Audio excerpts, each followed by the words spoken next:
कसे तुम्ही सगळेजण. चला आज बनवूया मस्त की आमरस थाळी. त्यामध्ये पुरी बनवूया आणि आमरस बनवूया मस्त की एकदम सोप्या पद्धतीने. अक्षरशः त्याला तुम्ही काय बनवणार आहेत नक्की बनवा. इथे मी 2 वाटी गव्हाचं पीठ घेतलं, त्याच्यामध्ये 2 ते 3 चमचे रवा घेतला आणि त्याच्यामध्ये थोडंसं मीठ आणि 1 चमचा तेल टाकून हे सगळं मिश्रण मिक्स करून घेतले. जर तुम्हाला तेल नसेल टाकायचं तर नका टाकू, पण थोडं मस्त खुसखुशीत होतं त्यासाठी इथे मी थोडं पाणी टाकून त्याच्यामध्ये मस्तपैकी असा घट्ट गोळा तयार करून घेते. घट्टच पीठ करा, जास्त पातळ करू नका, नाही तर मग पुऱ्या लाटताना आपल्याला एवढं लाटता येणार नाही. म्हणून त्याच्यासाठी मस्तपैकी घट्ट गोळा तयार करून तर मी इथे 1 चमचा तेल टाकून परत हे मिश्रण 10-15 मिनटं त्याला रेस्ट करून ठेवून देऊया. आणि बघा 10-15 मिनटानंतर मी याचे छोटे छोटे गोळे करून त्या पुऱ्या लाटून घेणार आहे.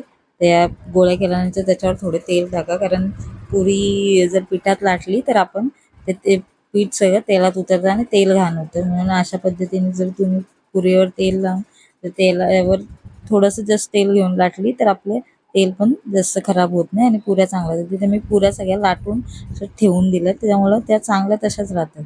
आणि पहिलं आमरस बनवून घेणार आहे. त्याच्यासाठी मी 2 आंबे घेतलेले आणि ते कट करून फक्त त्याच्यामधले 2 जेवढा फलतंय असं किंवा भाग 2 ते आपण कापून घेणार आहोत आणि मस्त की एकदम सोप्या पद्धतीने आपण इथे आमरस बनवणार आहोत.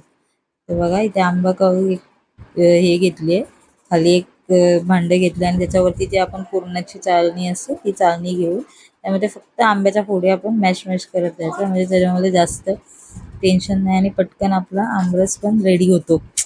असं सोप्या पद्धतीने तुम्ही आमरस पण बनवू शकता पटकन अशी अक्षरतृतीयेला आपली ही मस्तपैकी आमरसची थाळी, किंवा तुम्ही कधी पण असं आमरस खायचं असेल तर नक्की अशा पद्धतीने बनवून नक्की खाऊ शकतो. तर बघा मस्तपैकी मी 2 मिनटात हे सगळं बनवून घेतलेलं आहे आमरस.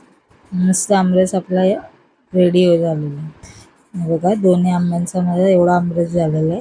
आणि त्याच्यामध्ये जर तुम्ही जास्त थोडा तुम्हाला गोड आवडत असेल तर थोडी पिठी साखर ॲड करू शकता. तर इथे मी पण पिठी साखर टाकणार आहे आणि इथं थंड राहण्यासाठी बर्फाचे तुकडे टाकलेले 3-4 आणि नंतर इथे 2 ते 3 चमचे किंवा आवडीनुसार तुम्हाला पाहिजे तेवढी तुम्ही पिठी साखर टाकू शकता.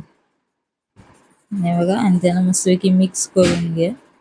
आणि ते थोडी वेलची पूड तुम्ही पाहिजे तर ॲड करू शकता. जरा तुम्हाला त्याचा फ्लेवर आवडत असेल तर तुम्ही वेलची पूड पण थोडी टाकू शकता, नाही तर तसंच ठेवलं तरी चालेल. आणि मस्त की आमरस आपण आता थंड करण्यासाठी ठेवून देणार आहोत फ्रीजमध्ये.